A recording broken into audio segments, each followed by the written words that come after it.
लोकसभेत ऑपरेशन सिंदूरवरील चर्चेदरम्यान काँग्रेसने दिलेल्या चुकीच्या माहितीबद्दल भाजपा खासदार अनुराग ठाकूर यांनी काँग्रेसवर टीका केली आहे।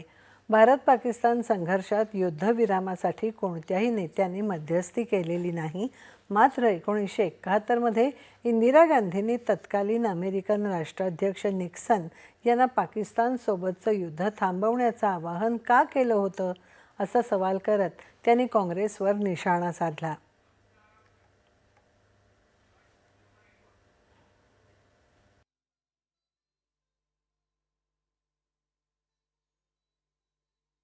इंदिरा गांधी जी ने अमेरिका के सामने दीन इन भाषा में ये पत्र क्यों लिखा, और मैं पूछना चाहता हूं अमेरिका के पास युद्ध रुकवाने के लिए आप क्यों गए थे?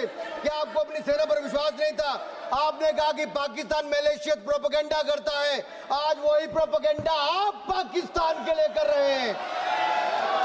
दरअसल ये परिवार और पार्टी दंडवत और झुकने में माहिर है, इसलिए मैं कहना चाहता हूं, आप कहते हैं 50%, अरे 50% जीरो का भी जीरो ही होता है। आप में जीरो दम था, हमारे प्रधानमंत्री ने करके दिखाया है और हमारी सेना ने भी पाकिस्तान को उचित जवाब देकर दिखाया है। रिजिजू यांनी इंदिरा गांधी यांचं हे पत्र सामायिक करत काँग्रेस सरकारच्या राजकीय इच्छाशक्तीवर प्रश्नचिन्ह उपस्थित केलं आहे। रिजिजू यांनी अमेरिकेच्या अभिलेखागारात असलेल्या गांधींच्या पत्राची लिंक सामायिक केली आहे।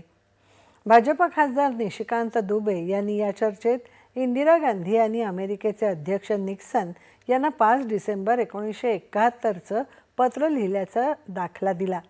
आमचं सरकार धोक्यात आहे आणि भारताला युद्धबंदी हवी आहे, हे पाकिस्तानला पटवून द्यावं, असं इंदिरा गांधींनी लिहिलेल्या पत्रात म्हटलं आहे, असं दुबे यांनी सांगितलं। केंद्र